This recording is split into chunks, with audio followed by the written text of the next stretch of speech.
नमस्कार, श्री स्वामी समर्थ. सर्वांचं आपल्या चॅनलवर खूप मनापासून स्वागत आहे. स्वामी महाराज तुमच्या सगळ्या चांगल्या इच्छा पूर्ण करो. स्वामींच्या कृपेने तुमचा आजचा दिवस शुभ जाओ ही स्वामीचरणी प्रार्थना करते आणि मी आपल्या आजच्या व्हिडिओला सुरुवात करते.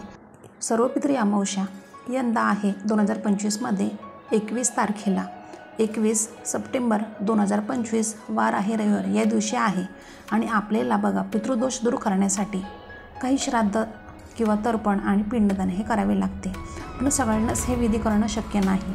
म्हणून जर संपूर्ण विधी करता येत नसेल तर काय करावे अशा वेळेस, आणि आपल्याला बघा पितृदोष असेल तर तो कसा दूर करावा यावर सुद्धा तुम्हाला एक उपाय करायचा आहे. तो फक्त म्हणजे तुम्ही पितृ अमावस्याला म्हणजे सर्वपित्री अमावस्याला तुम्ही हा उपाय जो आहे तर तो तुम्ही केला तर अतिशय उत्तम आहे बघा. आणि तुम्हाला कुठलेही बघा मोठं श्राद्ध किंवा पिंडदान हे करायची गरज नाही आहे. तुमचा जो काही 7 पिढ्यांचा पितृदोष असेल तर तो हा उपाय तुम्ही केला तर क्षणात तुमचा दूर होणार आहे.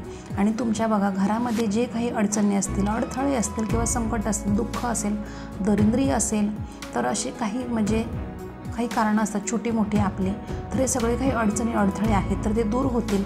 घरात सुख शांती समृद्धी नांदेल. कारण जेव्हा आपल्याला पितृदोष असतो तेव्हा आपण किती देवाची भक्ती उपासना केली तरी त्याचं फळ आपल्याला मिळत नाही. पण या सर्व प्रक्रिया तुम्ही उपाय जर केले तर बघा मित्रांनो आशीर्वाद आपल्याला पूर्वजांचे मिळणार आहेत. आणि आपल्याला बघा तुम्हाला सांगते एक उपाय आता असा करायचा आहे, तो म्हणजे तुम्हाला सर्वपित्री अमावस्यालाच हा उपाय करायचा आहे. तर हा जो तुम्ही उपाय केला एक विशेष असं दान आहे तर ते तुम्हाला करायचं आहे. अगदी सहज करता येणारा आहे. तर ज्यामुळे तुमचा बघा 7 पिढ्यांचा पितृदोष असेल तर तो शांत होतो. असं कोणतं दान आहे आपण पितृ अमावस्याला करायचं आहे याबद्दल आपण संपूर्ण माहिती पाहणार आहोत. तर तुम्ही चॅनलवरती नवीन असाल, पहिल्यांदा व्हिडिओ आपले पाहत असाल तर आपल्या चॅनलला सबस्क्राईब नक्की करा, जेणेकरून आपले दररोजचे जे नवीन व्हिडिओ येतील ते सर्वात आधी तुमच्यापर्यंत पोहोचतील. आणि कमेंट करायला कोणी विसरू नका, नक्की एक कमेंट करा. तर आता पहा आजच्या धावपळीच्या या जीवनशैलीमध्ये बहुतेक लोक आपल्या पूर्वजांना आठवतच नाहीत. परंतु अगदी हेच बघा पितृपक्ष आला तरी लोकांना तारखाच माहीत नसतं.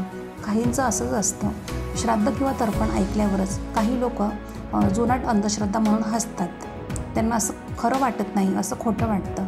खरी गोष्ट म्हणजे आपण या सर्व कर्मकांडांवर विश्वास ठेवून अथवा न ठेवून पण आपल्या कृतज्ञतेची भावना हरवत चाललेली आहे. ज्या पूर्वजांनी आपल्याला घर दिलं, जमिनी दिल्या, संस्कार दिले त्यांचं स्मरणसुद्धा आपण विसरतो. आणि म्हणूनच घरात अस्थिरता, मानसिक तणाव, एकमेकांपासून बघा आपण वेगळं होतो. आपल्या आयुष्यामध्ये संकट येतात सतत. आपले पितरसुद्धा बघा विसरणे म्हणजेच आपल्या मुलांच्या भविष्याला अडथळा निर्माण करणे हे कारण असतं. आपण मान्य करतो की आधुनिक काळात आपलं लक्ष वेगवेगळ्या गोष्टींकडे लागलं आहे. आणि आज बघा लक्ष्मीपूजन आपण करतो पण पितृपक्ष दुर्लक्षित आपलं होतं. वाढदिवस आपण साजरा करतो, पार्टी, नव्या वस्तूंवर खर्च होतो, पण पितरांना आठवायला 2 क्षण आपल्याकडे नसतात, खर्च होत नाहीत. आजची पिढी श्राद्ध तर्पणाला अंधश्रद्धा म्हणते, पण शास्त्र स्पष्ट सांगतं की यस्य स्मरण मात्रेण पितरः तुष्यन्ति तूद्विजा स्मरणातही बघा पितर प्रसन्न होतात. पण जर आपण स्मरणच केले नाही, त्यांची आठवणच काढली नाही, त्यांच्या अपूर्ण इच्छा व अधुरे संस्काराची सावली आपल्या जीवनात संकट निर्माण करतात. हे खरं सत्य आहे. म्हणूनच आपण बघतो की काही घरात पैसा अजूनही आनंद नाही, परत पैसा नाही, शांती नाही, नात्यांमध्ये तुटकापणा असतो. पितृदोषाचं स्वरूप आहे. आपल्या शास्त्रांनी खूप वेगवेगळ्या गोष्टी सुचवल्या आहेत. पण जर एखाद्याला फक्त एकच दान करायची क्षमता असेल तर या दिवशी तुम्ही कोणतं दान करावं तर बघा तिळाचं दान तुम्ही करावं. तिळाचं दान आपण केलं पाहिजे. तर तीळ हे शुद्ध, पवित्र आणि दीर्घायुष्याचे प्रतीक आहे असं समजलं जातं. पितृकर्मामध्ये तिळाचं महत्त्व वेगळंच असतं. आपण तर्पणविधी करताना, पिंडदान करताना, अगदी श्राद्ध काळातही तिळाशिवाय कार्य पूर्ण होत नसतं. हेच याचं कारण असतं.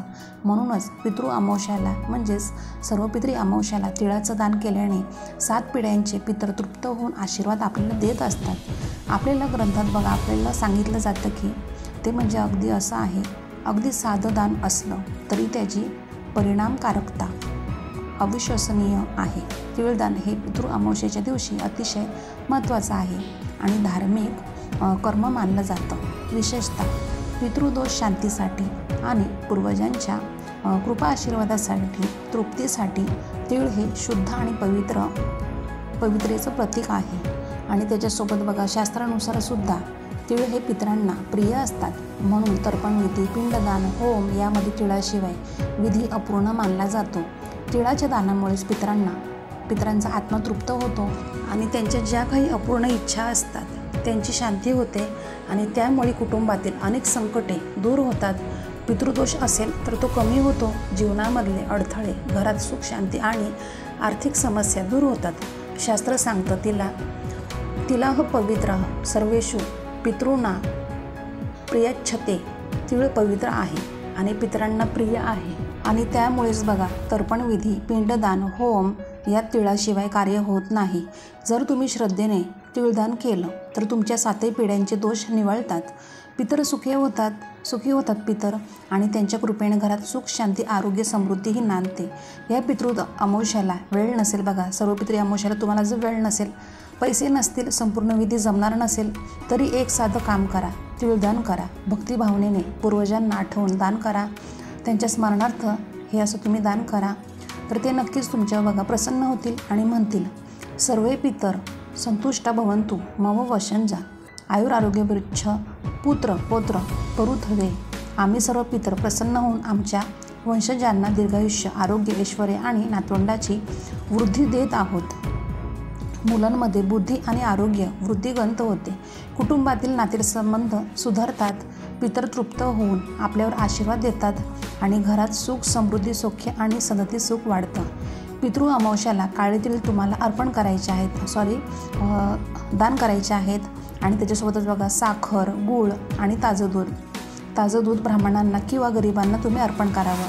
संध्याकाळी घराच्या दक्षिण दिशेला तिळाच्या तेलाचा दिवा नक्की लावा. यामुळे पितृदोष दूर होण्यास नक्की मदत होते. आणि पिंपळाच्या झाडाला तीळ मिसळलेलं दूध अर्पण करायचं आहे. आणि पितरांच्या बघा आत्म्याच्या शांतीसाठी तुम्हाला एक प्रार्थना करायची आहे. वेद पुराण आणि श्राद्धविधीसाठी असलेल्या ग्रंथामध्ये बघा तिळदानाचा नित्य महत्त्व सांगितलं आहे. श्रद्धा आणि निस्वार्थ भावनेनेच तिळदानाला खरा अर्थ प्राप्त करून देतो. आणि बघा तुम्हाला या पितृपक्षामध्ये श्राद्ध, पिंडदान किंवा कुत्र्याला घास देणं किंवा यातलं बघा काहीच केलं नसेल तुम्ही तर काही हरकत नाही. तुम्ही हे सगळं काही सर्व पितृ अमावस्याला नक्की करू शकता. तर तुम्हाला मी सांगितलं की एक दिवा तुम्हाला असा दक्षिणेकडे तोंड करून तुम्हाला नक्की लावायचा आहे. आणि सर्वात महत्त्वाचं ही सर्व पितृ अमावस्या आहे, यालाच बघा मोक्षदायिनी अमावस्या असेही म्हणतात. आणि सर्व पितृ अमावस्या म्हणजेच काय तर बघा या दिवशी ज्यांच्या पूर्वजांचा मृत्यू दिनांक माहिती नाही किंवा काही कारणाने पितृपक्षामध्ये श्राद्ध, तर्पण, पिंडदान राहून गेलं असेल, त्यांचं सर्व श्राद्ध या एका दिवशी तुम्ही केलं तरी चालते. म्हणूनच हा दिवस अतिशय महत्त्वाचा मानला जातो. दक्षिण दिशा ही म्हणजे पितृलोकांची असते, त्यामुळे आपल्याला दक्षिण दिशेलाच असा एक दिवा लावायचा असतो. तर तुम्हाला मी सांगितलं तुम्ही याला तिळाच्या तेलाचा दिवा लावायचा आहे. आणि शक्यतो बघा तिळाचं तेल नसेल तर तुम्ही तुपाचं सुद्धा लावू शकता किंवा तुमच्याकडे जे तेल अवेलेबल असेल त्याच्याने लावला तरी चालणार आहे. त्याच्यासोबत बघा तुम्ही ज्यावेळेस दिवा लावणार आहात दक्षिण दिशेला तुम्हाला प्रदोष काळामध्येच हा दिवा लावायचा आहे. अमावस्या आहे सर्व पितृ अमावस्या त्या दिवशी. आणि प्रदोष काळामध्ये तुम्ही असा दिवा जर लावला तर तुम्हाला त्या दिव्यामध्ये तुम्हाला थोडेसे काळे तीळ हे टाकायचे आहेत आणि त्याच्यानंतर तुम्हाला असा दिवा लावायचा आहे आणि त्यांना प्रार्थनासुद्धा करायची आहे.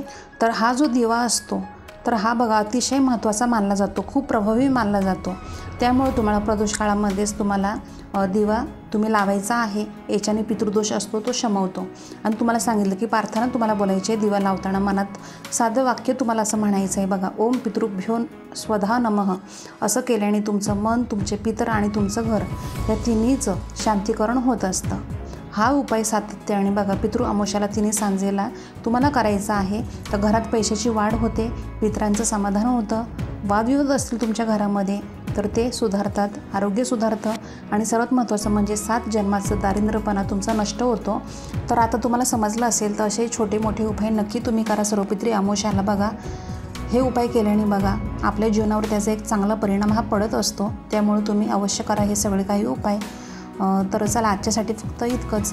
तर तुम्हाला आजचा व्हिडिओ आवडला असेल तर आपल्या व्हिडिओला लाईक करा, शेअर करा, जास्तीत जास्त सबस्क्राईब करायला विसरू नका. अजून केलं नसेल तर करा आणि कमेंट करायला विसरू नका. तर आपण दररोज अशाच नवीन व्हिडिओमध्ये भेटत जाऊ. तर आजचा व्हिडिओ मी आपल्या स्वामी समर्थ महाराजांनी रुजू करते आणि तसं म्हणजे धन्यवाद. श्री स्वामी समर्थ.